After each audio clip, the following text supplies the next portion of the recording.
मुफ्ती मुजीब रहमान जा बयान जी समात ला मुफ्ती मुजीब साहब जो यूट्यूब चैनल ज़रूर सब्सक्राइब कंदा। बिस्मिल्लाहिर्रहमानिर्रहीम अल्हम्दुलिल्लाहि रब्बिल आलमीन वल आक़िबतु लिल मुत्तक़ीन वस्सलातु वस्सलामु अला अशरफिल अंबियाइ वल मुरसलीन व अला आलिहि व सहबिहि अजमईन इला यौमिद्दीन। फ़अऊज़ु बिल्लाहि मिनश शैतानिर रजीम बिस्मिल्लाहिर्रहमानिर्रहीम। वक़ाल अल्लाहु तआला बिमस्तुहफ़िज़ू मिन किताबिल्लाहि व कानू अलैहि शुहदा। वक़ाल अल्लाहु तआला फ़ी मक़ाम आख़र इन्ना नहनु नज़्ज़लना ज़िक्र व इन्ना लहु लहाफ़िज़ून। सदक़ल्लाहुल अज़ीम। वक़ाल अन्नबिय्यु सल्लल्लाहु अलैहि वसल्लम ख़ैरुकुम मन तअल्लमल क़ुरआन व अल्लमहु। अल्लाहुम्मा सल्लि अला मुहम्मद व अला आलि मुहम्मद कमा सल्लैता अला इब्राहीम व अला आलि इब्राहीम इन्नका हमीदुम मजीद। अल्लाहुम्मा बारिक अला मुहम्मद व अला आलि मुहम्मद कमा बारकता अला इब्राहीम व अला आलि इब्राहीम इन्नका हमीदुम मजीद। मैं मोहतरम मोहसिन दोस्तों, अल्हम्दुलिल्लाह अल्लाह ताला जा एहसान थिया जी अल्लाह ताला तव्हां असांखे जुमे जे ॾींहुं मस्जिद में अचण जी तौफ़ीक़ अता फ़रमाई आहे। एक नंबर ते अल्लाह ताला जो वॾो इहो एहसान आहे। ॿिए नंबर ते अल्लाह ताला जो इहो बि वॾो एहसान आहे जंहिं मुल्क जे अंदरि असां रहूं था, जंहिं कंट्री जे अंदरि असां रहूं था, अल्हम्दुलिल्लाह इहो मुल्क असां मुसलमाननि जो मुल्क आहे ऐं असांजो आज़ादु मुल्क आहे ऐं हिकु असां आज़ादु हुकूम आहियूं। बाक़ी जेकॾहिं कुझु इख़्तिलाफ़ ऐं एतिराज़ मुल्की सतहनि ते पब्लिक जा पॉलिटिक्स यानी हुकूमत सां थींदा रहंदा आहिनि ऐं हुकूमत जा कुझु अहिड़ा फ़ैसिला जेके हेठि पब्लिक खे नापसंदीदा बि थींदा आहिनि। बहरहाल इहो हर हिकु कंट्री ऐं हर हिकु मुल्क जे अंदरि इहो थींदो रहंदो आहे। सभ खां पहिरियां वॾी ख़ुशनसीबी इहा आहे अल्लाह ताला जंहिं मुल्क जे अंदरि असां पैदा थियासीं, जंहिं मुल्क जे अंदरि असांजो इंतिख़ाब थियो ऐं जेको मुल्क असांजो वतन अज़ीज़ आहे उहो पाकिस्तान आहे। यकीन तौर ते हर हिकु ईमान वारे जे लाइ, हर हिकु मुसलमान जे लाइ पंहिंजे मुल्क सां, वतन सां मुहबत जेकी आहे उहा सुन्नत रसूल आहे। मुल्क सां मुहबत करणु हे जनाब मुहम्मद मुस्तफ़ा सल्लल्लाहु अलैहि वसल्लम जो तरीक़ो रहियो आहे ऐं नबी सल्लल्लाहु अलैहि वसल्लम जी सुन्नत रही आहे। ऐं अहिड़ी तरह नबी सल्लल्लाहु अलैहि वसल्लम जंहिं टाइम मक्का खां हिजरत कई हुई ऐं मदीना जी तरफ़ आया हुया, पोइ बि नबी सल्लल्लाहु अलैहि वसल्लम खे काफ़ी टाइम ताईं मक्का जी यादि बार बार अचे पई, बार बार मक्का जी यादि अचे पई। इन मां मालूम थिए थो त इलाइक़े सां ऐं मुल्क सां मोहबत जेकी आहे इंसान जे दिलि जे अंदरि उहा समायल हूंदी आहे।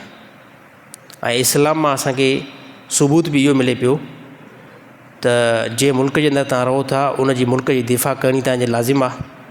उन मुल्क जे ख़िलाफ़ु जेको आहे प्रोपेगेंडा न हलाइणी ऐं उन मुल्क जे जेके वॾा इदारा आहिनि जेके असांजे सरहदुनि ते बीठा आहिनि उन सां असांजा इख़्तिलाफ़ थी सघनि था, कुझु ॻाल्हियुनि ते इख़्तिलाफ़ थी सघनि था।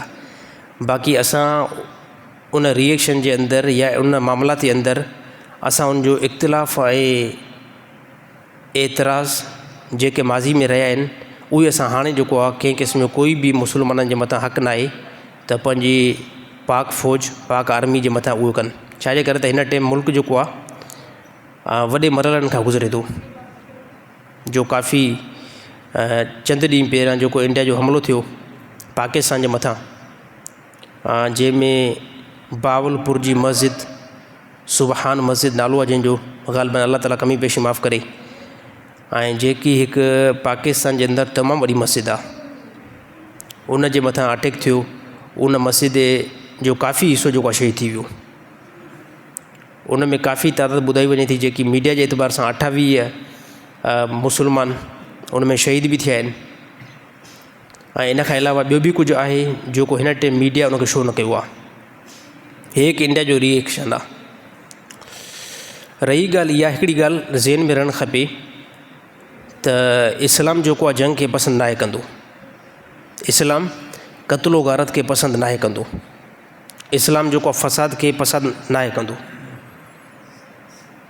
ऐं पर जेकॾहिं अगरि जंग जे मैदान में लड़णो पए, जंग जे मैदान में तव्हां हेठां अची वञो ऐं काफ़र जेको आहे साम्हूं बीठा हुजनि, तव्हांजे क़त्ल जे लाइ फुल इरादे में बीठा हुजनि, पोइ उते इस्लाम जेको आहे हिकु खुलम खुला आज़ादी ॾेई छॾी त तव्हां बि जेको मैदान जिहाद जे अंदरि लहो ऐं तव्हां बि जेको उन सां क़िताल कयो, लड़ाई कयो, ऐं जेसि ताईं उन्हनि जो मुंडियूं तव्हां न लाहियो तेसि ताईं जेको तव्हां उनखे न छॾींदव। हे इस्लाम असांखे हुकुम ॾिनो। पोइ बि इस्लाम इन शइ जो असांखे एतिदाल ॾिनो त उन्हनि जी इबादत खाननि खे नाहे ठाहिणो, भले तव्हांजी कंट्री जे अंदरि छो न हुजे। मसलन तौरु मंदिर या ईसाइनि जी चर्चगाह या यहूदियुनि जो मुख़्तलिफ़ जेको आहे इबादत जूं जॻहूं, जंग जे अंदरि औरतुनि जे मथां हथु नाहे खणो, बिल्कुलु हे इस्लाम ॿुधायो। औरतुनि खे क़त्ल नाहे करिणो, नंढे ॿारनि खे क़त्ल नाहे करिणो, ज़ईफ़ जेके आहिनि, जेके इंतिहाई पोड़ा आहिनि, जेके जंग जे क़ाबिल बि न आहिनि, उन्हनि जे मथां बि कंहिं क़िस्म जो कोई रिएक्शन नाहे करिणो। हे इस्लाम हिकु एतिदाल वारो मज़हब आहे ऐं इस्लाम जेको अमन परसंद मज़हब आहे। पोइ नबी सल्लल्लाहु अलैहि वसल्लम फरमायो, रिवायत आहे, इन्नल जन्नत तहत ज़िलाल सुयूफ़, जेकॾहिं अगरि तव्हां मैदान जंग में लही पओ, मैदान जिहाद में तव्हां लही पओ, त पोइ तव्हांखे यादि थियणु खपे त जन्नत जेकी आहे अल्लाह ताला तलवार जे सायनि जे हेठां जन्नत खे रखे छॾियो आहे। उन टाइम नबी सल्लल्लाहु अलैहि वसल्लम मिसाल ॾिनो यानी तलवारुनि जो, छो त उन टाइम वॾे में हथियार तलवार हुई। हिन ज़माने में तव्हांजी एटमी ताक़त हुजे या अहिड़ी तरह तव्हांजी मीज़ाइल हुजे या अहिड़ी तरह तव्हांजा वॾा वॾा टेक्निकल हथियार हुजनि, जेकॾहिं कोई बि गैर मुस्लिम तव्हांजे मथां अटैक कयो आहे, पोइ तव्हां मुस्लमान उन्हनि सां अटैक कयो।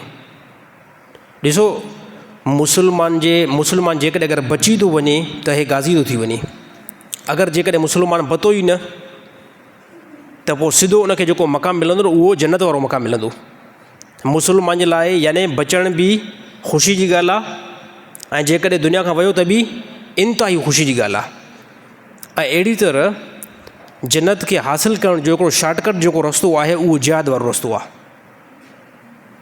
जन्नत खे हासिलु करण जो हिकिड़ो, जीअं ॾिसूं असां चऊं न सफ़ा 16 में 16 जन्नत जो रस्तो नेठि आहे कहिड़ो, उहो इहो आहे जेकॾहिं अगरि मैदान जिहाद में तव्हांखे लड़णो पए त पोइ वञी करे पंहिंजा सीना कुफ़ार जे आॾो रखो ऐं पंहिंजी तलवार उन्हनि जे मथां इस्तेमालु कयो ऐं पोइ तव्हां जेकॾहिं उन तलवार जे घाह खां शहीद थी वञो त तव्हांजो मक़ाम अल्लाह ताला जन्नत बणाईंदो। पर हिकिड़ी ॻाल्हि जो हुजणु लाज़मी आहे, तव्हांजो ईमान अल्लाह जी ज़ात ते हुजे ऐं तव्हां जंहिं जंग जे अंदरि लथा आहियो तव्हांजो मक़सदु हुजे त दीन इस्लाम जी सर बुलंदी हुजे, असांजी मुस्लमाननि जी बका हुजे ऐं अहिड़ी तरह मुस्लमान शिकस्त न ॾिसनि। त इहो जेकॾहिं ज़हन कंहिं बि मुस्लमान वियो हूंदो ऐं मुस्लमान मैदान जंग जे अंदरि लथो त उनखे अल्लाह ताला इहो शहादत वारो मक़ाम नसीब अता फ़रमाईंदो। असली मौज़ू जी तरफ़ हलूं था। क़ुरान हकीम जे अल्लाह ताला कुझु ख़ुसूसियत बयानु कई जंहिंमें अल्लाह ताला फ़रमायो, बेमस्तुहफ़िज़ू मिन किताबिल्लाह वकानू अलैहि शुहदा। अल्लाह ताला फ़रमायो, पहिरियों असां किताब नाज़िल करे चुकासीं जंहिंमें किताब इंजील, किताब तौरात ऐं किताब ज़बूर, हे 3 किताब असां नाज़िल कयासीं। पोइ इन 3 किताबनि खे नाज़िल करे पोइ उन ज़माने जे पैगंबरनि जे तरफ़ असां किताब जो हवालो कयोसीं। पोइ नबियुनि छा कयो, उन किताब खे मज़बूत बख़्तो ऐं पंहिंजे पोइते जेके नबियुनि जा ताईद कंदड़ हुया नबी, उहो किताब उन्हनि जे हवाले कयो। पोइ अल्लाह ताला हिन आयत जो ख़ुलासो ऐं तफ़सीर इहो ई आहे। अल्लाह ताला फ़रमायो, पोइ उहे इंसान अल्लाह जी किताब खे हिफ़ाज़त न करे सघिया,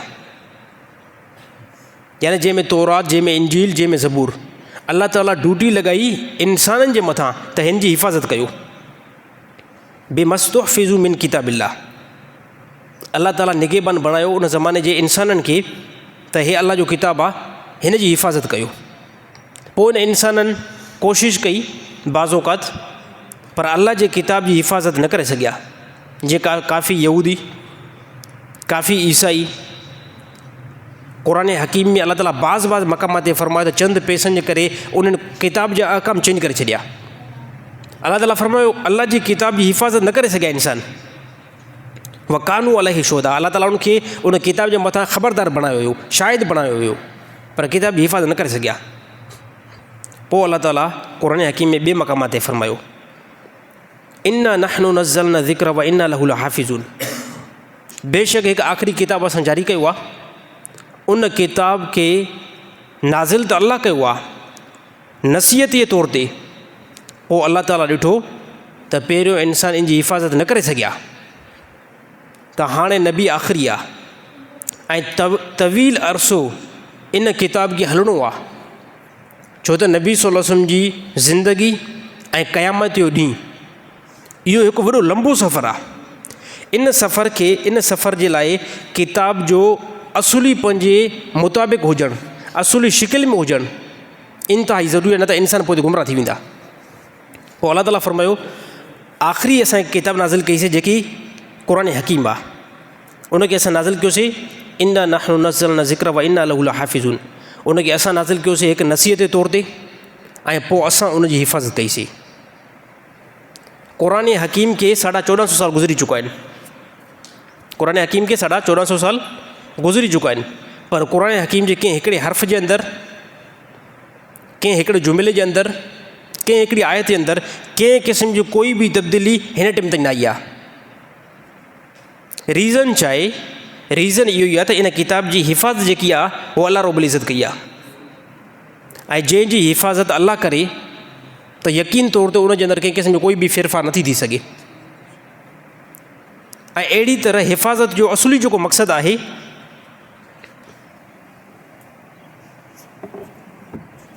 हिफ़ाज़त जो जेको असुली रीज़न आहे उहो इन एतबार सां त नबी सल्लल्लाहु अलैहि वसल्लम जी ज़िंदगी ऐं अहिड़ी तरह क़यामती ज़िंदगी त इन जे अंदरि हिकिड़ो डिघो जेको आहे रस्तो आहे ऐं वॾो टाइम पीरियड आहे। इन जे लाइ अल्लाह ताला फ़रमायो इहा किताब जी फ़ज़ीलत आहे, इहा किताब जो मक़ाम आहे त इन किताब जी हिफ़ाज़त अल्लाह रब्बुल इज़्ज़त कई आहे।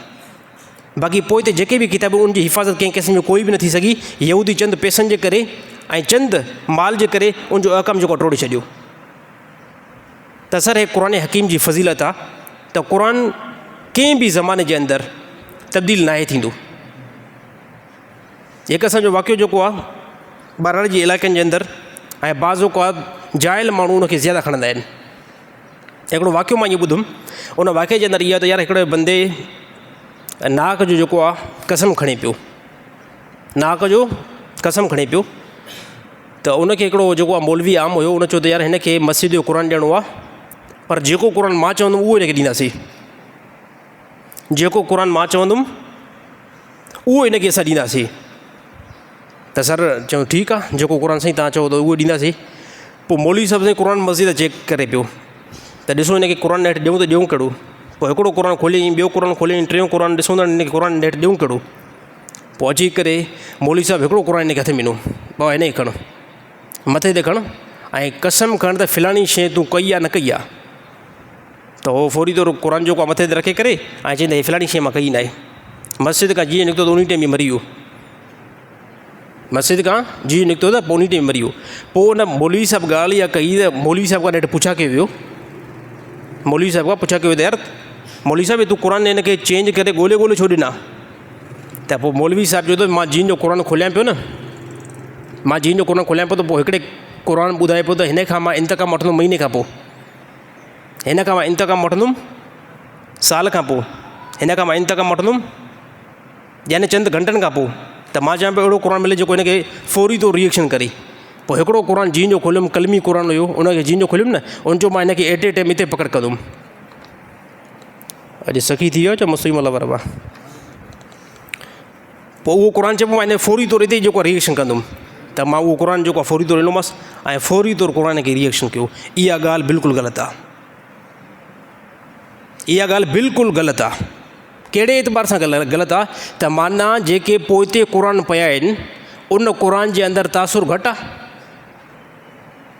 माना ईअं थियो न, हिकिड़ो क़ुरान चइबो मां साल खां पोइ रिएक्शन कंदुमि, हिकिड़ो क़ुर चए पियो त मां 2 महीननि खां पोइ हिनखे वठंदुमि, त पोइ मालूम ई न मां छा थो ॾे। इहा क़ुर जी इहो वाक़ियो जेको आहे न असांजा तमामु वॾा ग़रीब नादान मुस्लमान वाह वाह सुभान अल्लाह केॾो बहितरीनु वाक़ियो आहे। हालांकि बहितरीनु वाक़ियो ई न आहे, हे क़ुर जी तोहीन आहे, वॾे में वॾी क़ुर जी तोहीन आहे। त सर पूरी दुनिया जे अंदरि जेके बि किताब आहिनि, जेके बि क़ुर आहिनि, सभिनी जे अंदरि तासुर, सभिनी जे अंदरि असर ऐं सभिनी जे अंदरि बरकत सेम हिकु हिकु आहे। कंहिं क़िस्म जो कोई बि तब्दीली न थींदी आहे। ऐं जेकॾहिं माज़अल्लाह ईअं तब्दीली थी वञे पोइ हे क़ुर जी तोहीन आहे, पोइ हे क़ुर जी तमामु वॾी तोहीन आहे। अञा हिकिड़ो ॿियो बि वाक़ियो ॿुधायां पियो।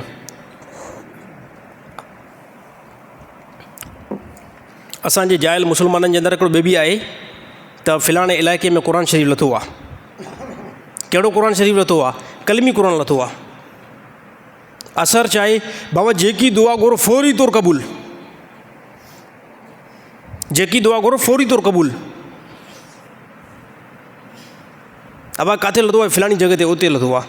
उते हलूं वारा, ठीकु आहे, क़ुर खोले करे हाणे हिन क़ुर जे अंदरि वॾो असरु आहे, हिन क़ुर जे अंदरि वॾो असरु आहे। जेको तुंहिंजे घर में क़ुर पियो आहे उन जे अंदरि बि असरु आहे, पर हे जेको नाज़िल थियो आहे न, जेको लथो आहे, हे वॾा कमु पियो करे। हाणे इहो क़ुर जेको किथे बि लथो आहे, किथे बि लथो आहे, हे सभु कुझु कूड़ा फिराडा धोखेबाज़ी आहे।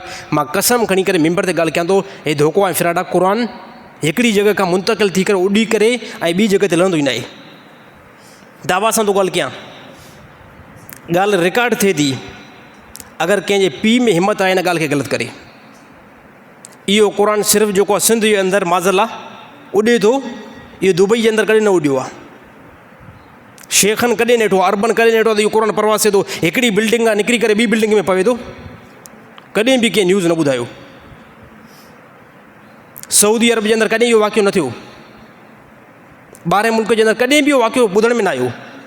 इहो वाक़ियो सिर्फ़ु मूंखे सिंध में ॿुधण थो अचे त हे क़ुर फ़िलाणे जॻह खां लही करे ऐं असांजे घर में लथो आहे, असांजे उताक ते लथो आहे, असांजे देरे ते लथो आहे, असांजे हिन क़ब्रिस्तान में लथो आहे।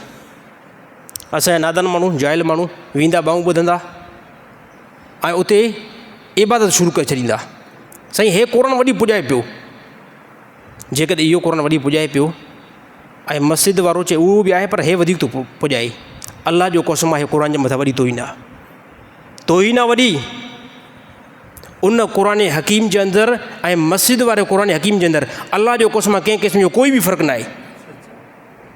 उन क़ुर हकीम जे अंदरि ऐं घर वारे क़ुर जे अंदरि कंहिं क़िस्म जो कोई बि फ़र्क़ु न आहे। ऐं जेकॾहिं हुन जे अंदरि तासुर वधीक आहे, मस्जिद वारे क़ुर जे अंदरि तासुर घटि आहे, घर वारे क़ुर जे अंदरि तासुर घटि आहे, पोइ अलाह जो कसम तोहीन आहे। पोइ माना हे असां वटि क़ुर दुरुस्त न आहे, माज़अल्लाह। साईं ॻाल्हि सम्झ में अचे थी नथी अचे? किथे क़ुर परवासी करे लथो आहे, उहो फौरी तौरु दुआ थो क़बूल कराए ऐं घर वारो नथो कराए, त छा थियो? त उनजो असरु वधीक थो थी वञे। पोइ हे सभु कुझु जहालत आहे, दीन खां दूरी आहे, इल्मु न आहे ऐं बंदा क़ुर न आहिनि पढ़ियल ऐं न आहिनि सिखियल। इन जे करे हे सभु मामला शुरू पिया थियनि। हे सभु रीज़न इन करे जेको आहे शुरू पिया थियनि त इन जहालत खां बचो। क़ुर हकीम मुंतक़िल न आहे थींदो। अगरि मुंतक़िल थींदो आहे, सिंध में कोई चवे त साईं 20 जॻहनि ते लथो आहे, तव्हां कहिड़ी था ॻाल्हि कयो? 30 जॻहनि ते क़ुर लथो आहे, तव्हां कहिड़ी था ॻाल्हि कयो? मां चवां थो अगरि तव्हांखे हिमत आहे, 30 जॻहनि ते लथो आहे न, जेको क़ुर अॻ में 3 दफ़ा लथो आहे त पोइ अॻिते बि लहंदो न साईं? साईं छा था चओ? जेको क़ुर 3 दफ़ा पहिरियों हिकिड़ी जॻह खां निकिरी करे ॿी जॻह ते वेठो आहे त इहो बाद में बि थींदो न। हाणे ॿीहर जॾहिं ते वीडियो बनायो, वीडियो जेको आहे रिकॉर्ड कयो, वीडियो शूट कयो ऐं वीडियो में असांखे ॾेखारियो त क़ुर हिकिड़ी जॻह खां उथे थो ऐं ॿी जॻह ते वञे थो। दावा कयां थो 100 साल ताईं न करे सघंदा। कैमरा जे अख में इहो आणे करे ॾेखारियो, कॾहिं न थींदो। हे उहे माण्हू अक्सर कंदा आहिनि जेके सुञा माण्हू, ठठींग माण्हू, जंहिंखे सुवाल करण खां टुकुर न मिले, पिनंदड़ माण्हू, पोइ घर जो क़ुर खणी करे, कंहिं इलाइक़े जो क़ुर खणी करे पोइ देरे ते रखंदा, घर में रखंदा, कंहिं मज़ार ते रखंदा, पोइ चवंदा हे क़ुर जेको आहे लथो आहे। ऐं आम हिकिड़ी पब्लिक जंहिंखे क़ुर जी ख़बर बि न हुजे, उहे अची करे चवंदा वाक़ई क़ुर नथो आहे, अची करे उते पैसा रखणु शुरू कंदा। अक्सर कमाई जो तरीक़ो आहे, ॿियो कुझु न आहे। अक्सर कमाई जो तरीक़ो आहे, ॿियो कुझु बि न आहे। क़ुर हकीम इन जे करे नाज़िल न थियो आहे त तव्हां उनखे सिर्फ़ु ॿाहूं ॿधी करे बीठा हुजो, ॿाहूं ॿधी करे बीठा हुजो ऐं उनखे पढ़ो न ऐं उन ते अमल न कयो। इन करे अलाह जो कसम नाज़िल न थियो आहे, न थियो आहे। नाज़िल इन करे थियो आहे त अलाह ताला फ़रमायो हे मुंहिंजी किताब आहे, हिन जे अंदरि नसीहत आहे, हिन खे इन जे करे नाज़िल कयो आहे ताकी तव्हां इंसान हिन खे पढ़ो हिकु नंबर ते, ऐं ॿिए नंबर ते इन ते अमल कयो ऐं जन्नत में वञी करे दाख़िल थियो। हे क़ुर हकीम जे नुज़ूल जो मक़सदु आहे। ऐं अहिड़ी तरह अलाह ताला क़ुर हकीम जे खे तिलावत करण जी फ़ज़ीलत बयानु कई। क़ुर हकीम में ई अलाह ताला फ़रमायो उतलु मा ऊहिय इलैक मिनल किताबि व अक़ीमिस सलात। अलाह ताला फ़रमायो जेको किताब तव्हांजी तरफ़ नाज़िल कयो आहे, जेको किताब असां वही कयो आहे, ए नबी तुंहिंजे तरफ़ इन जी तिलावत कर। इहो किताब अलाह नाज़िल कयो आहे तुंहिंजी तरफ़।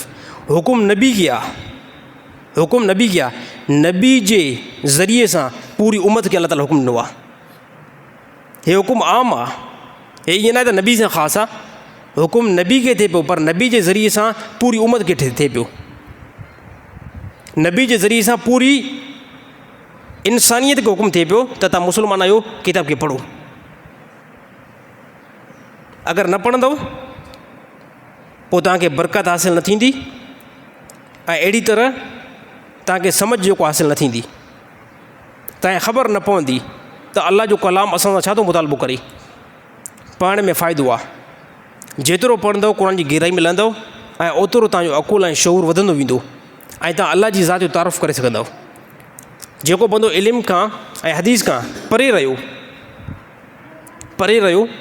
त इहो बंदो अलाह जो तारीफ़ न करे सघंदो। अलाह जो तारीफ़ अलाह जी किताब कराईंदी हिकु नंबर ते, ॿिए नंबर ते रसूलुल्लाह सल्लल्लाहु अलैहि वसल्लम जी हदीस कराईंदी आहे। ॿिए मक़ाम ते अलाह ताला फ़रमायो हाज़ा किताबुन अंज़लनाहु मुबारकुन फत्तबिउ वत्तकू लअल्लकुम तुरहमून। अलाह ताला फ़रमाए किताब तव्हांजी तरफ़ जेको असां नाज़िल कयो आहे, इहो किताब बरकत वारो आहे। हे किताब क़ुर हकीम जेको असां तव्हांजी तरफ़ नाज़िल कयो आहे, इहो बरकत वारो किताब आहे। फत्तबिउहु, तव्हां इंसान इन किताब जी इतबा कयो। इतबा मां छा मुराद आहे, इन जे अहकाम खे खणो। जंहिं शइ जो क़ुर हुकुम पियो करे, जंहिं शइ जो क़ुर हुकुम पियो करे उन ते लबैक चओ। फत्तबिउहु जो इहो ई मतिलबु आहे। क़ुर जंहिं शइ जो हुकुम पियो करे उन ते लबैक चओ ऐं वत्तकू, अलाह खां ख़ौफ़ बि कयो। हा, अलाह जी जहन्नम खां ख़ौफ़ बि कयो, अलाह जे गज़ब खां ख़ौफ़ बि कयो। पोइ लअल्लकुम तुरहमून, पोइ अलाह ताला तव्हांजे मथां रहम कंदो। अलाह ताला तव्हांजे मथां रहम कंदो। अलाह जी ज़ात में रहमत जी उमेद हमेशह कयो। हिकु नंबर ते रहमत जी उमेद अलाह जी ज़ात में हमेशह कयो। ॿिए नंबर ते अलाह खां हमेशह ख़ौफ़ बि कंदा रहो। मोमिन इन ॿिनि पहलू जे अंदरि हलंदो आहे। हिकु नंबर ते अलाह खां रहमत जी उमेद कंदो आहे, ॿिए नंबर ते अलाह ताला खां ख़ौफ़ कंदो आहे। कंहिं साहिबी जो इंतकाल थियो, विसाल थियण जे क़रीब हुयो। नबी सल्लल्लाहु अलैहि वसल्लम पुछा कयो त कहिड़ी कैफ़ियत में हले पियो, कहिड़ी कैफ़ियत में? चई या रसूल अल्लाह, अलाह जी रहमत में मूंखे उमेदु आहे, अलाह जी रहमत में मूंखे उमेदु आहे ऐं अहिड़ी तरह अलाह जी ज़ात खां मूंखे ख़ौफ़ बि थिए थो। पोइ नबी सल्लल्लाहु अलैहि वसल्लम फरमायो इहो ख़ौफ़ तोखे निजात ॾींदो ऐं अलाह ताला तोखे रहमत में ढाले छॾींदो। त तमामु वॾी इबादत खां बाद में, तमामु वॾी ज़िक्र खां बाद में अलाह खां ख़ौफ़ कजे। ऐं गुनाह जेकॾहिं घणा थी विया आहिनि, ला तक़नतू मिन रहमतिल्लाह, ला तक़नतू मिन रहमतिल्लाह इन्नल्लाह यग़फिरु ज़ुनूब जमीआ। अलाह जी रहमत खां नाव में न थिजो, नाव में थींदो ख़सारे में पहुची वेंदो। कहिड़े एतबार सां? शैतान पटी पढ़ाईंदो त घणा गुनाह थी विया आहिनि, मासियत घणी थी वई आहे, नमाज़ बि काफ़ी टाइम खां न पढ़ी आहे। जॾहिं तूं साल पूरो नमाज़ न पढ़ी त पोइ हाणे नमाज़ पढ़ण जो फ़ाइदो कहिड़ो? शैतान चवंदो हेॾो सारो साल गुज़री वियो, नमाज़ तूं न पढ़ी, त हाणे नमाज़ पढ़ण जो फ़ाइदो न कहिड़ो? छा मिलंदो? हे शैतान जो धोखो आहे। नमाज़ पढ़ो हाणे बि, छाजे करे अल्लाह ताला जी रहमत में जेतिरो उमेदु कंदो अल्लाह ताला पंहिंजी रहमत नुज़ुल कंदो। ऐं अहिड़ी तरह ख़ौफ़ जे मरहले में बि रहो। ऐं अहिड़ी तरह इन क़ुरान हकीम जी आयतुनि खां बाद में नबी सल्लल्लाहु अलैहि वसल्लम जो बि काफ़ी फ़रमान क़ुरान हकीम जी फ़ज़ीलत में आयो आहे त नबी सल्लल्लाहु अलैहि वसल्लम फ़रमायो ख़ैरुकुम मन तअल्लमल क़ुरआन व अल्लमहू। तव्हां इंसाननि मां बहितरीन में बहितरीन उहो ई बंदो आहे जेको अल्लाह जी किताब खे पढ़े थो ऐं इन ई किताब खे इंसाननि खे सेखारे थो। छो त इहा नॉर्मल ॻाल्हि न आहे।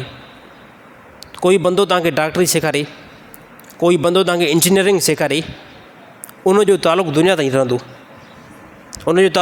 रहंदो, पर जेको बंदो तव्हांखे अल्लाह जी किताब सेखारे इहो सर मामिलो तमामु अज़ीम मामिलो आहे।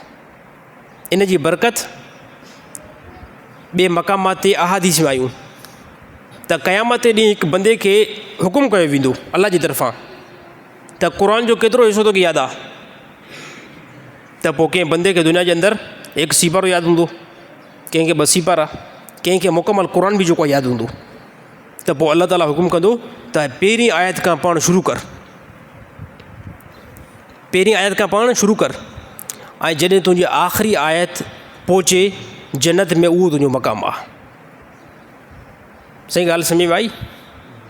क़ुरान हकीम में केतिरियूं आयतूं आहिनि, बेशुमार आयतूं आहिनि। इन आयतुनि खे पढ़ंदो वञु पोइ जन्नत जे मंज़िल ते चढ़ंदो वञु त जन्नत जेकी आहे उनजो दर्जा जेको आहे मुख़्तलिफ़ आहिनि, बिल्कुलु मुख़्तलिफ़ आहिनि। दुनिया में ॾिसो न, रूल ॾिसो दुनिया जे अंदरि त दुनिया में हिकु हाई क्वालिटी जा इंसान हूंदा आहिनि जंहिंजी राइश ई मुख़्तलिफ़ हूंदी आहे, मसलन तौरु मां मिसाल ॾियां, जन्नत जे मिसाल में दुनिया जो मिसाल त मां सम्झां त कुझु बि न आहे। हिकिड़ो मिसाल ॾियां त ॾिसो कराची में डिफेंस आहे त हिते सभु आला क्वालिटी वारा माण्हू, आला क्वालिटी मां मुराद उहा त यानी पैसे वारा सभु माण्हू हिते, पोइ इन खां बाद में उनखां थोरो लो क्वालिटी वारा उनजी टचिंग में, हाली करे ग़रीब तव्हां जहिड़ा असां जहिड़ा हिते शहदादकोट में, वरी शहदादकोट में बि किथे बिल्डिंगियूं, किथे नॉर्मल घर ऐं किथे बिल्कुलु वीरानी, कंहिं क़िस्म में कोई बि सहूलियत न। त हे सभु इंसान जे राइश जूं क्वालिटियूं आहिनि। त जन्नत में बि सर ईअं तबिका आहिनि। आला तबिको अल्लाह ताला पैगम्बरनि खे ॾींदो, उनखां पोइ अल्लाह ताला ॿिए नंबर तबिको जेको आहे उहो पैगम्बरनि जे हवारियुनि खे, साथियुनि खे, साहिबनि खे ॾींदो। पोइ ईअं तबिका हलंदा रहंदा, इहे मंजिलियूं हलंदियूं रहंदियूं। त हिन हदीस में जेको आयो त जेतिरो बंदो क़ुर खे यादि कंदो, जेतिरो क़ुर खे पढ़ंदो त उहो बंदो एतिरो जन्नत जे आला मक़ाम ते पहुची वेंदो। त सर यादि करणु खपे न खपे? सॼो क़ुर यादि थियणु खपे। पोइ त अगरि सॼो यादि नथो थिए, कम से कम बंदो हिकिड़ो सीपारो यादि करे। हा साईं, हिकिड़ो सीपारो। ऐं जंहिं दिलि जे अंदरि क़ुर हकीम जी हिकिड़ी बि आयत न आहे, उहा दिलि वीरान आहे। ऐं जेकी दिलि वीरान हूंदी आहे त इंसानु छा थींदो, उते परेशान थींदो आहे। हिकिड़ो घरु वीरान हुजे ऐं कंहिं क़िस्म जे इंसान जी राइश बि न हुजे त बंदो राति जो उते सुम्हंदो, अगरि सुम्हंदो त कहिड़े आलम में सुम्हंदो, कहिड़ी कैफ़ियत में सुम्हंदो, त परेशान थींदो यकीन तौर ते। त बग़ैर क़ुर जी हिकिड़ी आयत बि जेकॾहिं सीने जे अंदरि न आहे त उहा दिलि जेकी आहे उहा वीरान आहे, ऐं वीरान दिलि जे अंदरि ख़ैर जेको आहे न ईंदो आहे। अहिड़ी तरह ॿिए मक़ामात ते नबी सल्लल्लाहु अलैहि वसल्लम फरमायो, ए इंसानो पंहिंजे घरनि खे क़ब्रिस्तान न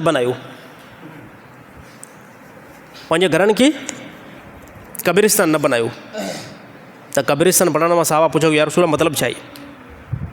क़ब्रिस्तान घरनि खे अल्लाह जे नबी फरमायो जंहिं घर जे अंदरि क़ुर जी तिलावत न कई वेंदी उहे घर क़ब्रिस्तान आहिनि। अॼु मुस्लमाननि जा अक्सर 90% 80% मुस्लमान जा घर क़ब्रिस्तान आहिनि। 80% या 90% मुस्लमान जा घर क़ब्रिस्तान बणिजी चुका आहिनि।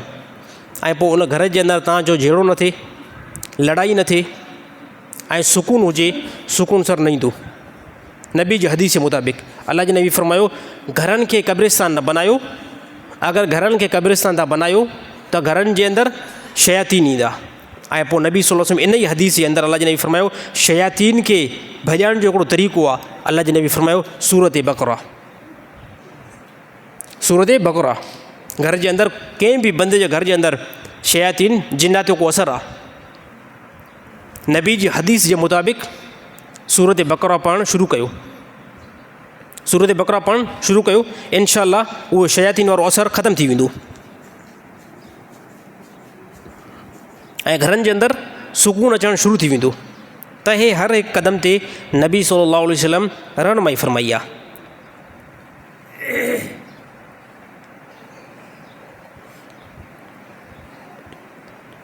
ऐं अहिड़ी तरह अबू उमामा रज़ियल्लाहु ताला अन्हु खां बि ॿी हिकिड़ी रिवायत आहे। अबू उमामा रज़ियल्लाहु ताला अन्हु फरमाए, ए इंसानो क़ुरान हकीम जी तिलावत कंदा रहो, क़ुरान हकीम जी तिलावत कंदा रहो। इन जे करे त क़ुरान हकीम क़यामत ॾींहुं बंदनि जी सिफ़ारिश कंदो। ऐं जंहिं जॻह ते क़ुरान हकीम सिफ़ारिश कराए ॿुधायो वियो त उन जॻह ते बाज़ औक़ात पैगम्बर बि सिफ़ारिश न कराए सघंदा। त रूटीन बनायो क़ुरान हकीम खे पढ़ण जी। ऐं जंहिं ॾींहं जे अंदरि अगरि तव्हां क़ुरान जी हिकिड़ी बि आयत न आहे पढ़ी, मां सम्झां थो उन ॾींहुं तव्हांजो कोई बि ख़ैर जो कमु न थींदो। हिकिड़े ॾींहं जे अंदरि हिकिड़ी बि क़ुरान जी अगरि कंहिं बंदे खे आयत जेको नसीब न थी, त इन बंदे खां वधीक केरु यार महरूम थींदो। सफ़ा जेकॾहिं अगरि नथा पढ़ी सघो त फजर नमाज़ खां बाद में बंदो घटि में घटि सूरत यासीन पढ़ी छॾे। वधीक कोई बि हिसो क़ुरान जो नथा पढ़ी सघो त फजर नमाज़ खां बाद में सूरत यासीन, इन जी तमामु इंतिहाई वॾी फज़ीलत आहे। अल्लाह ताला तव्हांजा पूरे ॾींहं जा मामला आसान बणाए छॾींदो। तव्हां चवंदो पहिरें ॾींहं में रिज़ल्ट निकिरे, पहिरें ॾींहं में रिज़ल्ट निकिरे, अॼु सूरत यासीन पढ़ियमि, अहिड़ो कमु त न थियो, ऐं पूरो 5 साल पोइ ते यकीन न पढ़ंदो आहीं, उन जी 900 बि त हलंदी न। ॻाल्हि सम्झ में लॻे थो न आई। हिकिड़ो बंदो पहिरें ॾींहं जो सूरत यासीन फजर खां बाद में पढ़े ऐं चए त शाम ताईं रिज़ल्ट न मिलियो, मामला सिधा न थिया, कमकार न थिया, त मौलवी साहिबु तूं मेंबर ते ॻाल्हि कई, त ॻाल्हि इहा आहे त जेकी पोइ ते असां 5-6 साल खां वठी करे जेकी तिलावत न कई आहे न, त सर उनजी 900 बि जेको हलंदी ईंदी आहे, उनजो असर बि हलंदो ईंदो आहे। त क़ुरान हकीम अल्लाह जी किताब खे लाज़िम पकड़ियो ऐं अहिड़ी तरह उनजे मथां अमल करण जी कोशिशि कयो, उनजी तिलावत कंदा रहो। अल्लाह ताला खां दुआ आहे त अल्लाह ताला तमामु मुस्लमान खे क़ुरान हकीम जी तिलावत जो आदी बनाए। अच्छा, पाकिस्तान ऐं इंडिया जी जेकी जंग छेड़जी वई आहे, इन जे अंदरि पाकिस्तान जे लाइ पाकिस्तान जे एटमी ताक़त जे लाइ वॾे में वॾो जेको किरदारु हुयो उहो 2 शख़्सनि जो हुयो। हिकु डॉक्टर अब्दुल कदीर साहिबु ऐं ॿिए नंबर ते ज़ुल्फ़िकार अहमद भुट्टो साहिबु। छो त 1975 जे अंदरि पाकिस्तान एटमी ताक़त न हुयो। 1975 जे अंदरि पाकिस्तान एटमी ताक़त न हुयो। हिंदुस्तान असां खां पहिरियां एटमी ताक़त थी चुको हुयो। त पोइ डॉक्टर अब्दुल कदीर खे ज़ुल्फ़िकार अहमद भुट्टो यानी अमेरिका खां हिते पाकिस्तान में आंदो। अमेरिका खां पोइ मोहसिन पाकिस्तान जेकॾहिं कोई आहे डॉक्टर अब्दुल कदीर। ॾिसो इन जो पाकिस्तान जे मथां काफ़ी एहसान आहे, भले हिन टाइम कोई बंदो उनखे तस्लीम करे या न करे। डॉक्टर अब्दुल कदीर मां सम्झां थो वॾी शख़्सियत आहे पाकिस्तान जे एतबार सां। अल्लाह ताला उनजे मक़ाम खे, अल्लाह ताला उनजे जन्नत में आला मक़ाम नसीब अता फ़रमाए, जंहिं पाकिस्तान खे वॾो हिकिड़ो पावरफुल हिकिड़ो हथियार ॾेई छॾियो। 1975 में जींजो आया हिते, त पोइ एटमी ताक़त जेको ठाहिणु शुरू कई, काफ़ी जेको तजुर्बा कया, ऐं 1975 खां वठी करे 1998 ताईं इहो कमु जेको आहे डॉक्टर अब्दुल कदीर जो जारी रहियो। 98 में 28 मई ते पहिरियों पाकिस्तान जेको एटमी धमाको कयो चांगी बलोचिस्तान इलाइक़े में, 28 मई हुई 1998 में, ऐं जेको धमाको कामयाबु धमाको एटमी ताक़त जो पहिरियों पाकिस्तान कयो, ऐं पाकिस्तान जो नालो दुनिया में एटमी ताक़त में 7 नंबर ते अची वियो। त पाकिस्तान हाणे पंहिंजी फ़ौज में ताक़त में अची वियो आहे। त उहो साल 1998 वारो हुयो। 28 मई ते पहिरियों जेको आहे न, यानी इस्तेमाल जे लाइ बलोचिस्तान जे पहाड़ इलाइक़े जे अंदरि जेको चांगी हिकिड़ो इलाइक़ो आहे, उन जे मथां इस्तेमालु करे ॾिठो त हीअ हथियार ॾिसूं हाणे इस्तेमालु मीज़ाइल एटमी कीअं थो थिए। इहो इन ज़माने जे अंदरि जेको आहे पाकिस्तान एटमी ताक़त जेको आहे बणिजी वियो, ऐं पोइ पूरी दुनिया जे अंदरि 7 नंबर ते, ऐं मुस्लमान कंट्री जे अंदरि 1 नंबर पहिरें नंबर ते आयो। ऐं हाणे बि असांजी जेकी ताक़त आहे अल्हम्दुलिल्लाह तमामु ममालिक मुस्लमाननि खां पाकिस्तान जी ताक़त एटमी ताक़त वॾी ताक़त आहे। इंतिहाई वॾी ताक़त आहे, इन खे को नॉर्मल न सम्झे। ॾिसो काफ़ी बंदा लॻा पिया आहिनि न पाकिस्तान ऐं हिंदुस्तान जी जेकॾहिं अगरि जंग थी पई, पाकिस्तान हिंदुस्तान जी जंग थी पई त इंडिया जेको असांजे मथां क़ाबिज़ थी वेंदो। ॾिसो यादि रहे त अगरि कोई बि ॿ मुल्क जेको आहे पाण में टकरबा आहिनि ऐं लड़ाई जॾहिं थींदी आहे न त पोइ बचा ॿिन्हिनि जो न थींदो आहे, बचा ॿिन्हिनि जो न थींदो आहे। इस्लाम रोकियो आहे, जंग खां रोकियो आहे इस्लाम, नबी सल्लल्लाहु अलैहि वसल्लम क़त्लो गारत खां रोकियो आहे। पर कोई जेकॾहिं अगरि बंदो ॻिची में अगरि पइजी थो वञे न, कोई अगरि काफ़र असांजी ॻिची में पइजी थो वञे न, पोइ इस्लाम जेको कंहिं क़िस्म जो कोई ख़ामोशी इख़्तियार न ॾींदो आहे। पोइ इस्लाम फरमाए तव्हां बि जेको मुंहुं टोड़ हुनखे जवाबु ॾेई छॾियो। त असां इंडिया सां को ज़ाती असांजी दुश्मनी न आहे, इंडिया जी पब्लिक सां असांजी का ज़ाती दुश्मनी न आहे। पर इंडिया जेकॾहिं अगरि रिएक्शन करणु चाहे थो त यादि रहणु खपे त मुस्लमान उहा हिकु क़ौम आहे, मुस्लमान जी हिकिड़ी सोच आहे त जेकॾहिं अगरि ज़िंदा रहियासीं त अल्लाह जी इबादत कंदासीं, पर जेकॾहिं अगरि मौत आयो ऐं इन ई रस्ते में मौत आयो त पोइ यकीन आहे त अल्हम्दुलिल्लाह अल्लाह ताला शहादत जो मक़ाम असांखे ॾींदो। त असांखे ॿिन्हिनि तरफ़ां कंहिं क़िस्म जो कोई बि टेंशन न आहे। असांखे ॿिन्हिनि पहलू मां जेकॾहिं अगरि ज़िंदा बची वियासीं त पंहिंजे कारोबार खे असां इस्तेमालु कंदासीं, कारोबार हलाईंदासीं ऐं अहिड़ी तरह अल्लाह जी इबादत कंदासीं। पर जेकॾहिं अगरि हलिया वियासीं ऐं इंडिया जो मीज़ा लॻी पियो त पोइ छा थींदो सर? पोइ थींदासीं अल्हम्दुलिल्लाह शहीद। ईमान जी हालत में मौत आयो आहे, कलमे जी हालत में मौत आयो आहे, इन हालत में मौत आयो आहे त मुंहिंजो मज़हब इस्लाम आहे ऐं असांजो नबी जेको आख़िरी नबी आहे। इन हालत में जेकॾहिं अगरि मौत आयो न, इंडिया जो को मीज़ाल अगरि कंहिं बि मुस्लमान कंहिं सिंधी खे लॻी पियो न त अल्हम्दुलिल्लाह ख़ुशी जी ॻाल्हि आहे। नबी सल्लल्लाहु अलैहि वसल्लम फरमाए इन्नल जन्नत तहत ज़िलालुस सुयूफ़। त यादि रहणु खपे त बेशक अल्लाह ताला जन्नत खे पहिरीं हदीस मां मोटायां थो, अल्लाह ताला जन्नत खे तलवारुनि जे साए जे हेठां रखे छॾियो आहे। यानी उन टाइम नबी सल्लल्लाहु अलैहि वसल्लम मिसाल जेको आहे तलवारुनि जो न, छो त उन टाइम वॾे में वॾो हथियार जेको आहे तलवारुनि जो हुयो ऐं हिन टाइम वॾे में वॾो हथियार जेको आहे उहो मीज़ाइल जो आहे, तोप जो आहे। त मुस्लमान पहिरियों बि जेको आहे कंहिं क़िस्म जो कोई बि न घबरायो आहे, असांखे कंहिं क़िस्म जो कोई बि जेको आहे टेंशन न आहे। पर जंग जेको आहे भली न आहे, जंग भली न आहे। इन एतबार सां भली न आहे त जेकॾहिं अगरि इंडिया असांजे मथां हमिलो कयो त पोइ इंडिया जो बि ख़ैरु न आहे। तबाही जेको आहे तमामु वॾी थींदी, इंतिहाई जेको आहे नुक़सानात थींदा, जंहिं नुक़सान खे पाकिस्तान बि अफोर्ड न करे सघंदो बाद में, ऐं इन खां बाद में पोइ इंडिया बि जेको अफोर्ड न करे सघंदो। बाक़ी हिन टाइम जेको नारेबाज़ी हले थी वाह हिंदुनि खे जेको आहे कंहिं क़िस्म जो कोई बि न आहे छॾिणो, उन्हनि खे बि जेको असां अटैक कंदासीं त पाकिस्तान में कंहिं बि मुस्लमान जे लाइ जाइज़ न आहे। पाकिस्तान में कंहिं बि मुस्लमान जे लाइ जाइज़ न आहे त वञी करे तव्हां शहदादकोट में हिंदुनि जा मंदर भञो, ये इस्लामी नुक़्ते नज़र सां नाजाइज़ कमु आहे। ईअं न आहे त उते इंडिया वारनि असांजे मथां हमिलो कयो त हाणे वञी करे हिन हिंदुनि खे कुटको चाढ़ियो, हे कंहिं क़िस्म जी इस्लाम जेको आहे इजाज़त न आहे ॾिनी। उनजी इबादत खाने ते कंहिं क़िस्म जो कोई टारगेट पंहिंजे मुल्क में न आहे बणाइणो, उन्हनि जे पोड़नि जे मथां कंहिं क़िस्म जो कोई जेको आहे ज़ुल्म न आहे करिणो, उनजी औरतुनि खे न आहे क़तलु करिणो, उन्हनि जे ॿारनि खे क़तलु न आहे करिणो। हा, जेके असांजे मुक़ाबले में अचनि था सिर्फ़ु उन्हनि खे ई क़तलु करिणो आहे। हे इस्लाम जी तालीमात आहे, हे इस्लाम जेको आहे असांखे हुकुम ॾिनो आहे त क़ुरान हकीम जे मुताबिक़ जेकॾहिं असां हलंदासीं अल्लाह ताला असांखे दुनिया में बि कामयाबु कंदो ऐं आख़िरत में बि कामयाबु कंदो।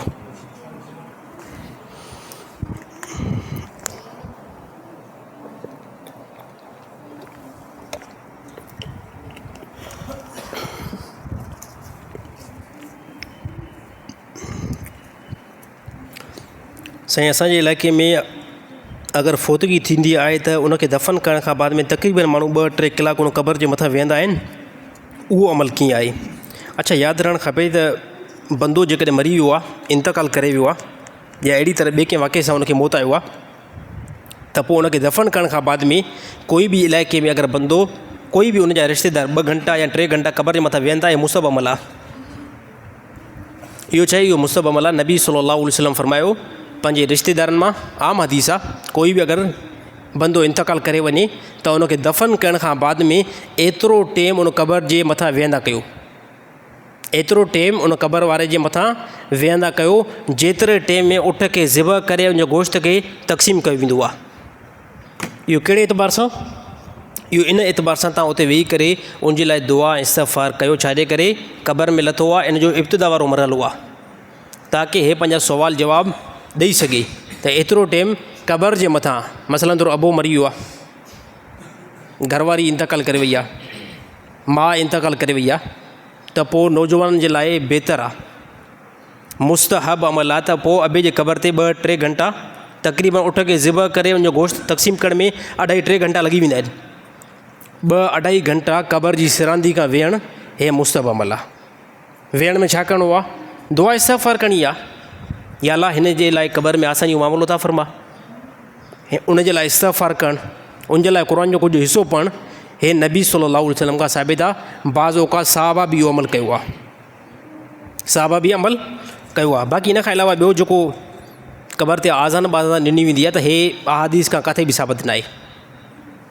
घणा चवंदा आहिनि साईं क़बर ते जेको आज़ान ॾिनी वञे, क़बर ते आज़ान ॾिनी वञे त यादि रहणु खपे त क़बर ते आज़ान ॾियणु नबी सल्लल्लाहु अलैहि वसल्लम खां साबित न आहे, सहाबा खां बि साबित न आहे। त ॿुधायो वेंदो न त जेकॾहिं आज़ान ॾियूं था त पोइ कमु त भलो आहे न, क़बर ते आज़ान ॾियण में कमु त भलो आहे न। त असां बि चवंदा आज़ान भली शइ आहे, पर जेको मौक़ो तव्हां मुक़ररु कयो था इहो मौक़ो नबी सल्लल्लाहु अलैहि वसल्लम न कयो आहे। मिसाल ईंदो आहे आज़ान हदीस आहे न, त आज़ान जंहिं टाइम थींदी आहे न पोइ शैतान भॼी वेंदो आहे। आज़ान थींदे त पोइ शैतान छा थींदो आहे? शैतान यानी भॼी वेंदो आहे, बिल्कुलु भॼी वेंदो आहे। अलाह ताला जे अल्फाज़ अल्लाह अकबर ॿुधण सां ई शैतान भॼी वेंदो आहे। त पोइ काफ़ी दोस्त चवंदा ॾिसो आज़ान में हदीस में अवध शैतान भॼी वेंदो आहे, त क़बर ते जेकॾहिं असां आज़ान चऊं त उतां बि त शैतान भॼी वेंदो न। हे ॾिसो हिकिड़ो ज़ेन आहे। त पोइ असां चवंदा इहा जेकी ख़बर 1400 साल खां बाद में तव्हांखे पहुती त क़बर ते आज़ान ॾियण में हे फ़ाइदो आहे, छा माज़अल्लाह इहा ख़बर नबी सल्लल्लाहु अलैहि वसल्लम खे न पई पवे? 1400 साल खां बाद में तव्हां अलामा ऐं अलामा जा पुट थिया ऐं मुफ़्ती ऐं मुफ़्तियुनि जा पुट थिया, छा इहा ख़बर रसूलुल्लाह सल्लल्लाहु अलैहि वसल्लम जी ज़ात खे न हुई त क़बर ते जेकॾहिं आज़ान थींदी, क़बर ते छा थींदी? आज़ान थींदी त पोइ शैतान भॼी वेंदो ऐं हिन जे लाइ आसानी मामिलो थींदो। छा इहा ख़बर सहाबा खे न हुई? चए साईं कमु त भलो न, असां चवंदो कमु आज़ान भली शइ आहे, पर इहो जेको मौक़ो आहे न इहो मौक़ो बहितर न आहे। छाजे करे? नबी सल्लल्लाहु अलैहि वसल्लम न कयो आहे, नबी सल्लल्लाहु अलैहि वसल्लम खां इहो अमल साबित न आहे, सहाबा खां इहो अमल साबित न आहे। ऐं जेको अमल दीन सम्झी करे तव्हां कयो ऐं उहो अमल सहाबा खां साबित न हुजे ऐं अहिड़ी तरह नबी खां साबित न हुजे, पोइ छा थींदो आहे? इहो थींदी आहे बिदत। ऐं बिदत वारी जॻह क़ुर नबी सल्लल्लाहु अलैहि वसल्लम हदीस ई बयानु कयो त बिदत वारी जॻह कहिड़ी आहे? उहो जहन्नम बिदत वारी जॻह आहे, गुमराही आहे बिदत। त क़बर ते आज़ान ॾियण जेके ज़ाहिरी तौरु ॿुधाइनि साईं कमु भलो आहे, आज़ान जा अल्फाज़ बहितर आहिनि, पर इहो मौक़ो जेको आहे न इहो मौक़ो नबी सल्लल्लाहु अलैहि वसल्लम बयानु न कयो आहे। बसि इन शइ खे बयानु नोट कंदा कयो, नबी सल्लल्लाहु अलैहि वसल्लम तदफ़ीन कराई ऐं कुझु टाइम सहाबा पंहिंजे अहल जे मथां वेठा ऐं पोइ सिधो हलिया विया। कंहिं क़िस्म जो कोई उते सहाबा आज़ान नबी सल्लल्लाहु अलैहि वसल्लम आज़ान जो हुकुम न ॾिनो आहे। इहा ॻाल्हि हमेशह ज़हन में रखंदा कयो। साईं मुर्शिद या उस्ताद या बोतार जे लाइ कंहिं बि मजलिस में उनजे एतिराम में उथणु कीअं आहे? अच्छा, हिकिड़ी ॻाल्हि ज़हन में रहणु खपे त कोई बि जेकॾहिं अगरि मुर्शिद आहे, उस्ताद आहे, बोतार आहे, क़ौम जो सरदार आहे, मजलिस में आयो आहे ऐं ईअं ई जेकॾहिं बंदा एतिरामनि उथी बीठा आहिनि, यानी उन मुर्शिद ऐं अहिड़ी तरह सरदार बोतार हुकुम न कयो आहे। ॾिसो बाज़ औक़ात हुकुम थींदो आहे त अड़े बदबख़्तो बिना ज़ालिम बिना हे मां आयो आहियां तव्हांजो मुर्शिद, तव्हां वेठा आहियो खट ते, उथी बीहो, उथी बीहो। त इहो जेको मुर्शिद उथारे न ऐं मुर्शिद ख़ुशि थिए त हे ॾिसो यार कहिड़ा मुंहिंजा ख़ानदानी क़िस्म जा मुरीद आहिनि, मां चवंदो मुंहिंजे लाइ उथी त बीहनि। त यादि रहणु खपे त नबी सल्लल्लाहु अलैहि वसल्लम फरमायो जेको बंदो इन शइ खे पसंदि करे त मां कंहिं बि मजलिस जे अंदरि एंट्री कयां ऐं माण्हू मुंहिंजे ताज़ीम में ईअं उथी बीठा हुजनि, मुंहिंजे लाइ उथी करे बीठा हुजनि, पोइ चाहे उहो मुर्शिद हुजे, उस्ताद हुजे, मुफ़्ती हुजे, आलिम हुजे, नबी सल्लल्लाहु अलैहि वसल्लम फरमायो इन शइ खे पसंदि करे थो त मां जंहिं बि मजलिस में वञा, कंहिं बि माहौल जे अंदरि वञा ऐं मुंहिंजे लाइ इहे बंदा ताज़ीम में उथी बीहनि। अलाह जे नबी फरमायो इन खे खपे त इहो पंहिंजी जॻह जहन्नम वञी करे बणाई। काफ़ी असांजा मुर्शिद बि ख़ुशि थींदा आहिनि, वाह वाह माशाअल्लाह, हे 1000 मुंहिंजा मुरीद उथी था बीहनि मुंहिंजे लाइ। मुरीद वरी ज़ालिम वेहंदा बि न आहिनि, अड़े वेहो भला, बाद में त वेहो न, बाद में बि बीठा आहिनि। बोतार आयो आहे साईं, बोतार लाइ बीठा आहिनि, अधु कलाक बीठा आहिनि, अधु कलाक बोतार लाइ बीठा आहिनि। उस्ताद आहे, एतिरामनि, इहे सभु बंदा जेको आहे क़ौम जे एतबार सां ताज़ीम वारा आहिनि। मुर्शिद बि ताज़ीम वारो आहे, एतिराम उनजो कयो वेंदो, बोतार जो बि बाज़ औक़ात एतिराम कयो वेंदो, क़ौम जो सरदार आहे। बाक़ी जेकॾहिं अगरि भोतार ऐं मुर्शिद हुकुम कंदा असां जंहिं टाइम चऊं था उथी करे बीहो त पोइ इहो मुर्शिद खे खपे ऐं भोतार खे खपे त नबी जे इन फ़रमान जे तरफ़ थोरो ध्यानु कनि त उहो बंदो जहन्नम में पंहिंजी जॻह ठिकानो करे। बाक़ी मुर्शिद खे कंहिं क़िस्म जो कोई बि परवाह न आहे। मुर्शिद चवे त यार हे खामखा उथंदा, बंदा पाण जेकॾहिं उथंदा पोइ कंहिं क़िस्म जो कोई उनजे मथां लेबल न ईंदो। ॾिसो बाज़ औक़ात वॾा वॾा के आलिम ईंदा आहिनि त उहे आलिम बिल्कुलु ईअं चवंदा आहिनि त यार असां हिन खे चऊं ई नथा हे बंदा उथनि, पर ख़ुदि ब ख़ुदि जेकॾहिं पब्लिक उथी बीहे त पोइ उन आलिम जे मथां कंहिं क़िस्म जो कोई बि लेबल न ईंदो। छाजे करे आलिम चाहे नथो, मुर्शिद इहो चाहे नथो, ऐं पब्लिक पाण जेको आहे मोहबत में उथी थी बीहे त पोइ लेबल कंहिं क़िस्म में कोई न ईंदो। बाक़ी हिकिड़े बंदे जे दिलि में ख़्यालु इहो हुजे, मुर्शिद जे दिलि में इहो ख़्यालु हुजे त हे बंदा सभु उथी बीहनि मुंहिंजे लाइ, हे भोतार चवे त सभु मुंहिंजे लाइ ताज़ीम में उथी बीठा हुजनि त सर हे वॾो ख़तरनाक अमल आहे। इन खां जेको आहे तमामु मुस्लमान मुर्शिद भोतार ऐं मीर पीर हे सभु जेको आहे बचण जी कोशिशि कनि। इन जे बारे में साफ़ हदीस आई आहे त इहो बंदो वञी करे जहन्नम में पंहिंजी जॻह बनाए। अल्लाह ताला पंहिंजे अमान में रखे। साईं अगरि कंहिं औरत खां पंहिंजो मुड़ुसु 5 या 10 साल परे रहियो, छा उन सूरत में तलाक वाक़ई थींदी या न थींदी? 5 या 10 साल या अहिड़ी तरह 20 साल गुज़री वञनि या 25 साल गुज़री वञनि या 30 साल गुज़री वञनि, कोई बि मुड़ुसु पंहिंजी घरवारी खां परे रहियो यानी कंहिं वजूआ ते करे कोई अहिड़ो मामिलो पेश अची वियो, ॿाहिरि मुल्क में वियो त पोइ हिते मोटण जो कोई बि रीज़न न आहे, या ईअं ई घरवारी खां परे थियो उनखे 5 साल गुज़री विया 10 साल गुज़री विया या अहिड़ी तरह इन खां मथे जेको टाइम गुज़री वियो त इन औरत जे मथां तलाक जेकी आहे वाक़ई न थींदी। इन सूरत में यानी कंहिं मजबूरी जे करे ॿार मुल्क में रहिजी वियो या अहिड़ी तरह बसि घरवारी इन खां कंहिं रिश्तेदारनि जबर जे एतबार सां परे कई जबरी तौर ते त तुंहिंजी घरवारी खे असां हाले साइड ते करे छॾियूं था, असां हिन सां ॻाल्हायूं नथा, हाली पंहिंजी घरवारी खे होॾे मोकिले छॾ, ऐं हुन चयो त मां न मोकिलींदुमि, पर ईअं जबरन तौर ते होॾे कई वई यानी पंहिंजे पीउ माउ जी तरफ़ मोकिली वई त पोइ उनखे भले 5 साल गुज़रनि 10 साल गुज़रनि 20 साल गुज़रनि या 25 साल गुज़रनि, तलाक सर वाक़ई न थींदी। तलाक उन सूरत में वाक़ई थींदी जॾहिं उहो बंदो वाज़े तौर ते चवे त मां पंहिंजी घरवारी खे तलाक ॾियां थो। या हिकिड़ो ॿियो क़िस्म आहे, हिकिड़ो ईला जो हुकुम आहे, उहो ईला जो हुकुम इहा त घरवारी खे बंदो इहा ॻाल्हि करे त मां यानी 4 महीननि ताईं तोसां हमबिस्तरी न कंदुमि, 4 महीननि ताईं तोसां मां हमबिस्तरी न कंदुमि, इहो मुड़ुसु क्लियर इन ॻाल्हि करे। अगरि हक़ीक़त में 4 महीननि ताईं घरवारी सां हमबिस्तरी न कयईं त पोइ तलाक बाइना वाक़ई थींदी। तलाक बाइना यानी तलाक मुग़लज़ वाक़ई न थींदी, तलाक बाइना वाक़ई थींदी। उहो उन सूरत में जंहिं मुड़ुसु चवे, पर हाणे जेको अधूरी थी वई आहे इन में त मुड़ुसु चयो ई न आहे, खामखा कंहिं रिश्ते जे जबर में अची करे परे कयो वियो आहे न, या ॿाहिरि मुल्क में रहे पियो उते फांसी पियो कंहिं जेल में अची वियो, 20-25 साल गुज़री विया 10 साल गुज़री विया 5 साल गुज़री विया, तलाक वाक़ई न थींदी। त काफ़ी असांजा दोस्त चवंदा आहिनि उन में तलाक सर वाक़ई न थींदी। तलाक वाक़ई थियण जे लाइ कुझु उसूल आहिनि, कुझु शराइत आहिनि, उन शराइत खे क्लियर करिणो पवंदो आहे, पोइ तलाक जेको आहे वाक़ई थींदी आहे। साईं कारा कपिड़ा पाण कीअं आहिनि? बाज़ माण्हू चवंदा कारा कपिड़ा पाण हराम आहिनि, कारा कपिड़ा पाण जाइज़ आहिनि, कारा कपिड़ा पाण हराम न आहिनि बल्कि जाइज़ आहिनि। बाक़ी मुहर्रम जे ॾींहंनि जे अंदरि एतिराम कंदा कयो, मुहर्रम जे ॾींहंनि जे अंदरि कारा कपिड़ा न पाईंदा कयो। पुछा कंदा छाजे खां साईं? हूअं सॼो साल हिलाल जाइज़, मुहर्रम में छॾे कनि। मुहर्रम इन करे न, मुहर्रम में हिकु ख़ासि टोले सां मुशाबे थिए थी, जंहिं टोले जो अक़ीदो असांजे अक़ीदे खां वॾो ख़िलाफ़ु आहे। कहिड़ी बेस तां? त उहे अबू बकर सिद्दीक़, उमर रज़ी अल्लाह ताला अन्हु, अहिड़ी तरह उस्मान रज़ी अल्लाह ताला अन्हु जे साहबियत या मुनकिर आहिनि।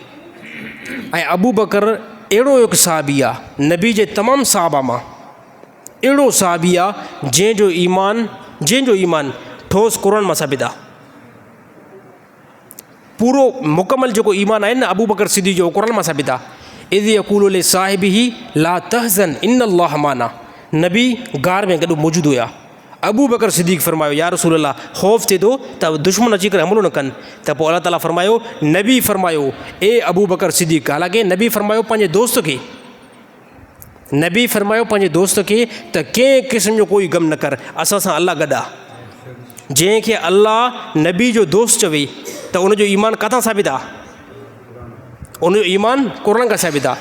अबू बकर सिद्दीक़ खे मञे ई नथो, उमर रज़ी अल्लाह ताला खे मञे ई नथो, उस्मान रज़ी अल्लाह ताला खे मञे ई नथो, त कारा कपिड़ा जाइज़ आहिनि पाइणु, कारा कपिड़ा जाइज़ आहिनि। मुहर्रमुल हराम में न पायो, इन एतबार सां न पायो, त उन बंदनि सां मुशाबे थिए थी जेके साहबी जंहिं साहिबिन असां वटि ईमान पहुचायो इब्तिदा में पहुचायो ऐं जंहिं साहिबी जो ईमान डायरेक्ट क़ुर खां साबित आहे वाहिद हिसाब अबू बकर सिद्दीक़ आहे जंहिंजो ईमान क़ुर खां साबित आहे त तूं क़ुर खे कीअं थो मञी थोरो असांखे बि सम्झो नेठ तूं चवंदो हिन किताब जे मथां मुंहिंजो ईमान आहे त इन किताब में त लिखियलु आहे त नबी सां गॾु जेको गार में आहे उहो नबी जो दोस्त आहे कंहिं फ़रमायो आहे कंहिं फ़रमायो आहे अलाह ताला फ़रमायो आहे अलाह जो इल्मु कामिल इल्मु आहे अलाह जो किताब उन टाइम ताईं मौजूदु न हुयो अलाह जो किताब क़यामत ताईं मौजूदु आहे त अलाह खे यकीन हो त इहा आयत क़यामत ताईं हलंदी ऐं क़यामत ताईं नबी जो दोस्त अबू बकर आहे त बसि इन खां परहेज़ कंदा कयो मुहर्रम हराम में न पायो बाक़ी इन खां अलावा पूरे साल में पाईंदा रहो कंहिं क़िस्म जो कोई बि टेंशन न आहे लास्ट में हिकिड़ी ॻाल्हि कंदुमि त नबी खे लिबासनि मां बहितरीनु लिबास जेको पसंदि आहे उहो लिबास सफ़ेद आहे अछो लिबास नबी सल्लल्लाहु अलैहि वसल्लम ज़्यादा पातो पंहिंजी पूरी ज़िंदगी अंदरि बाक़ी नबी सल्लल्लाहु अलैहि वसल्लम पगड़ी मुबारक अमामो मुबारक अछो बि पातो कारो बि पातो ऐं कुझु रिवायत में आयो त साओ बि नबी सल्लल्लाहु अलैहि वसल्लम अमामो मुबारक पातो इहे अमामा मुबारक यानी अमामो चइबो आहे पगड़ी खे त पगड़ी जेको असांजे लुग़त में थोरो अल्फाज़ ईअं नबी जे लाइ पेश करणु मां सम्झंदो मुनासिबु न आहे इन जे करे असां चई सघूं था यार साहिब मूंखे पगड़ी पातल आहे यानी मूंखे पटको पातल आहे त पोइ नबी जे बारे में जॾहिं बि बयानु कयो वेंदो त पोइ अमामो जो लफ़्ज़ इस्तेमालु कयो वेंदो छाजे करे उन लफ़्ज़ जे अंदरि एतिराम ज़्यादा आहे त कंहिं क़िस्म में कोई बि टेंशन न आहे पूरो साल पायो मुहर्रम में सिर्फ़ु न पायो साईं जनाबती हालत में खाइण पीअण छा हराम आहे कंहिं क़िस्म जो कोई बि हराम न आहे जनाबती हालत में घरवारी सां सोबत कई आहे घरवारी सां सुता आहियो त पोइ तड़पइजी वियो आहे मानी तयारु थी वई आहे खीरु हेॾां पियो आहे हेॾां चांहि पई आहे त पोइ छा हाणे जनाबती हालत में इनखे खाऊं न खायूं तड़ जी हालत में इनखे खाऊं न खाऊं खाइणु उनखे हलाल आहे कंहिं क़िस्म जो कोई बि हराम न आहे सिर्फ़ु जनाबत तव्हांजे गुसुल यानी जिस्म सां अटे जा तव्हां विञंदो त तव्हां इबादत जे एतबार सां पाक थी वेंदो बाक़ी मुस्लमान हमेशह पाक ई रहंदो आहे पंहिंजे हथनि खे धोई करे वुज़ू करे जनाबती हालत में जेकॾहिं अगरि मानी खाइणी पए खाओ कंहिं क़िस्म में कोई बि टेंशन न आहे जनाबती हालत में जेकॾहिं अगरि आराम करण जी ज़रूरत पइजी वई आहे राति जो हिन टाइम घरवारे सां सोबत कईसीं पर हाणे हिन टाइम काॾा मां गुसुल कयां त इस्लाम ॿुधाए भले सुम्ही बि सघूं था कंहिं क़िस्म में कोई बि टेंशन न आहे पर यादि रहे त फजर नमाज़ खां पहिरियां गुसुल करिणो आहे ईअं न त सॼो ॾींहुं जेको आहे तड़ सां ॿाहिरि जेको आहे चकर लॻायो तड़ सां जेको आहे कारोबार में वञो तड़ सां जेको आहे मार्केट में ख़रीद फ़रोख़्त कंदा वठो त हे नामुनासिब ऐं ग़लति अमल आहे इन जा ग़लति जेको रिएक्शन पवंदा आहिनि ग़लति असर पवंदा आहिनि त ख़ैर जेको आहे न ख़ैर बंदो जेतिरो जनाबत में रहंदो ऐं पलीती में रहंदो त ओतिरो जेको आहे बंदे खां ख़ैर जेको आहे खंयो वेंदो आहे ओतिरी जेको आहे भलाई बंदे खां खंई वेंदी आहे त जेतिरो जल्दी थी सघे त बंदो जेको आहे गुसुल करण जी कोशिशि करे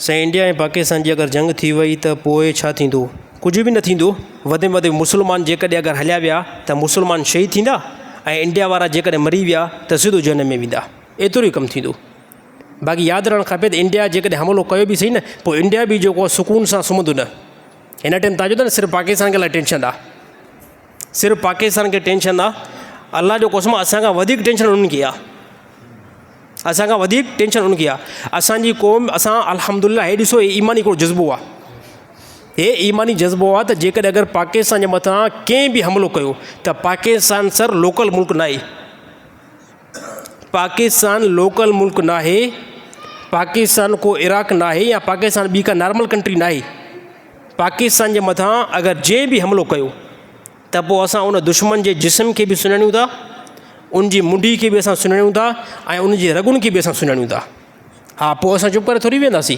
असांजे मुल्क जे मथां जेकॾहिं अटैक थी मुल्क जी हिफ़ाज़त करणु सुन्नत रसूल आहे मुल्क जो दिफ़ा करणु सुन्नत रसूल आहे ऐं पूरो इहो असांखे यकीन आहे असां मुस्लमान जेकॾहिं बिलफ़र्ज़ जंग छेड़जी वञे जंग में लड़णो पए त मुस्लमान जीअं जो जंग में लहंदा मुस्लमान जेकॾहिं अगरि क़तल थी विया अल्लाह जे फज़ुल सां इहो मुस्लमान जे लाइ जन्नत में वञण जो शॉर्टकट हिकु रस्तो आहे हिकु इमाम जो कौल आहे हिकु वॾो बुज़ुर्ग जो कौल आहे अगरि चई गुनाह जेकॾहिं ज़्यादा थी वञे न कंहिं बि बंदे जा कंहिं बि बंदे जा जेकॾहिं अगरि गुनाह ज़्यादा थी वञनि त उनखे जन्नत में वञण जे लाइ हिकिड़ो शॉर्टकट रस्तो आहे। गुनाह घणा थी विया आहिनि पर जन्नत में जेकॾहिं अगरि वञण जी तमन्ना आहे न, शॉर्टकट हिकिड़ो रस्तो आहे, अलाह जी राह में वञी करे क़िताल कयो ऐं जिहाद कयो। अलाह जी राह में वञी करे क़िताल कयो ऐं जिहाद कयो। उन जीअं जो क़िताल ऐं जिहाद में तव्हां लथो ऐं तव्हांजे मथां दुश्मन जो बारूद पियो ऐं तव्हांजो जिस्म हलाक थियो त पोइ छा थींदो, अलाह ताला तव्हांजे तमामु गुनाहनि खे मिटाए करे तव्हांखे अलाह ताला जन्नत में आला मक़ाम ॾींदो। हा, असां पंहिंजी हिस्ट्री खे सुञाणियूं। मुसलमान हिकु उहा क़ौम आहे जेकी कंहिं बि ज़माने में कंहिं बि काफ़िर खां, कंहिं बि ताक़तवर खां तासुर न आहे वरितो। असांजे अकाबिरीन न वरितो आहे, असांजे साहबा न वरितो आहे, अहिड़ी तरह असांजे ताबईन न वरितो आहे। हर हिकु ज़माने जे अंदरि कुफ़ार खे मुंहुं टोड़ जवाबु साहबा बि ॾिनो आहे, अहिड़ी तरह रसूलुल्लाह सल्लल्लाहु अलैहि वसल्लम ज़माने में ख़ुदि नबी सल्लल्लाहु अलैहि वसल्लम बि ॾिनो आहे, ताबईन बि ॾिनो आहे। बाक़ी रहियो मसइलो, इंडिया सां असांजी का ज़ाती दुश्मनी न आहे, उनजी पब्लिक सां असांजी ज़ाती दुश्मनी न आहे। जंग जो मैदान जेकॾहिं अगरि गरम कनि था, सवली सिंधी में ॿुधायां थो, इंडिया जेकॾहिं अगरि जंग जो मैदान गरम करे थो त मुजीब रहमान खे ऐं सिंधियुनि खे ऐं पाकिस्तान खे चूड़ियूं न आहिनि पातल। हा साईं, न आहिनि पातल। असांजा इख़्तिलाफ़ आहिनि, असांजा पाकिस्तान जे अंदरि इख़्तिलाफ़ आहिनि। PTI जमायत आहे, JUI जमायत आहे, नून लीग आहे, पीपल्स पार्टी आहे, घणियूं पार्टियूं आहिनि। असां सभिनी जा इख़्तिलाफ़ आहिनि, वॾा इख़्तिलाफ़ आहिनि, पर यादि रहणु खपे अगरि इंडिया सां को जंग जो मामिलो थींदो, असां सभु हिकिड़े प्लेटफॉर्म ते बीठा हूंदासीं सभई। चाहे त जेकॾहिं अगरि कोई बंदो घर जे मथां हमिलो करे त घर में कॾहिं कॾहिं भाउ सां नाराज़गी थींदी आहे, घर में कॾहिं कॾहिं पीउ सां नाराज़गी थींदी आहे, घर में कॾहिं कॾहिं मामे सां नाराज़गी थींदी आहे, पर कोई जेकॾहिं बदबख़्त अची करे घर जे मथां शूट करे हमिलो करे त छा था सम्झो, भाउ चवंदो मां तोसां नथो ॻाल्हायां, तुंहिंजे घर जे मथां हमिलो थिए थो। उन टाइम चवंदा इख़्तिलाफ़ हुया, उन इख़्तिलाफ़ खे हाणे परे था कयूं, हाणे सभु बीह करे ऐं हिन दुश्मन खे साण छॾींदासीं। त साईं ईअं ई थींदो आहे न, घर में केतिरा बि इख़्तिलाफ़ हुजनि, पर कोई तव्हांजे घर जे मथां जॾहिं अटैक करे त उहे सभु इख़्तिलाफ़ असांखां विसरी वेंदा। त पाकिस्तान क़ौम पंहिंजी फ़ौज सां हिन टाइम गॾु आहे। ॾिसो, फ़ौज खे कंहिं क़िस्म में कोई बि हिन टाइम गार्ड ॾियण जी कोशिशि न कयो। फ़ौज सां असांजा इख़्तिलाफ़ थी सघनि था, कहिड़ी बेस ते फ़ौजी बि हो इंसान आहिनि, उन्हनि खां कमी कोताही थी सघे थी। अगरि तव्हां पंहिंजी फ़ौज जी हिन टाइम इंसल्ट कंदव, हिन टाइम पंहिंजी फ़ौज जी जेकॾहिं अगरि बेइज़ती कंदव त हो इंडिया वारा हिन टाइम ख़ुशि कंदा, ख़ुशि थींदा। हे ॾिसो, हिन जी क़ौम आहे, हिन जी क़ौम आहे जेकी पंहिंजी फ़ौज खे केतिरो जेको हिन टाइम ज़लील थी करे। त हिन टाइम असांजा जेके फ़ौजी जेके बॉर्डर ते कड़ी बीठा आहिनि न, बीठा आहिनि, उन हिते असां न आहियूं बीठा, हिते हो बीठा आहिनि, त असां उन्हनि खे चवंदो शाबाश माशाअल्लाह, कमु तव्हां तमामु बहितर था कयो। पर जेकॾहिं असां उन्हनि खे पर पुट गारियूं बि ॾींदा रहूं त उहो चवंदा यार पोइ खामखा असां हिन क़ौम जे लाइ छो बीठा आहियूं हिते। हो असांजा मुहाफ़िज़ आहिनि। बाक़ी जेके इख़्तिलाफ़ आहिनि उन इख़्तिलाफ़ खे असां पंहिंजे हद में रखंदासीं। हिन टाइम कंहिं बि मुस्लमान पाकिस्तान जे लाइ बिल्कुलु जाइज़ न आहे। मौक़ो अहिड़ो आहे न त पंहिंजी फ़ौज खे इंसल्ट कयो, पंहिंजे फ़ौज खे माज़रत सां ज़लील कयो, बल्कि फ़ौज पूरी दुनिया खे ॿुधायो त असां पंहिंजी फ़ौज पाक सां कठे आहियूं। ऐं हक़ीक़त ॿुधायो थो त इस्लामी 50 मुल्क आहिनि। इस्लामी घणा मुल्क आहिनि? तक़रीबन 50 इस्लामी मुल्क आहिनि। वॾे में वॾी जेकी फोर्सिस ऐं फ़ौज जंहिं मुल्क जी वॾे में वॾी ज़्यादा आहे, यकीन तौर ते मेंबर ते ॻाल्हि कयां थो, पाकिस्तान जी आहे। सऊदी अरब वारा असांखां सहारो वठंदा आहिनि, UAE वारा जेको दुबई वारा आहिनि न, उहो असांखां सहारो वठंदा आहिनि। तुर्की जी हिकिड़ी पंहिंजी फ़ौज आहे, उहा बि पाकिस्तान जी ताक़तवर जेतिरी फ़ौज न आहे। तुर्की खे खणी पंहिंजी जेको आहे फोर्सिस आहे, उनखे पंहिंजी फ़ौज आहे, पर पाकिस्तान जे टकर वारी फ़ौज किथे बि न आहे। यानी 50 मुल्कनि जे अंदरि, मुस्लमान जे मुल्कनि जे अंदरि अहिड़ी फ़ौज किथे बि न आहे। त हिन टाइम जेकॾहिं अगरि असां फ़ौज जी इंसल्ट कईसीं ऐं बाद में मतिलबु ईअं बि साईं मेंबर ते वेही करे फ़ौज जी तारीफ़, त हिन टाइम सर मौक़ो ॾिसिबो आहे। इख़्तिलाफ़ एतिराज़ सभिनी सां थी सघनि था। मुजीब रहमान जे बयान जे अंदरि बि 5-6 सालनि खां वठी करे कंदो आहियां न, मुंहिंजे बयान जे मथां बि इख़्तिलाफ़ आहिनि, एतिराज़ आहिनि। छाजे करे थींदा आहिनि त ॾिसंदा कयो त हे बशर आहे, हे इंसान आहे, हे कमी कोताही बि कंदो, हिन खां मामिलो करे हथ मां निकिरी बि वेंदो। पर हिन टाइम जेको मौक़ो हले थो, उन मौक़े जे एतबार सां मां इहा ॻाल्हि थो कयां। अलाह ताला तमामु मुस्लमान खे अमल करण जी तौफ़ीक़ अता फ़रमाए।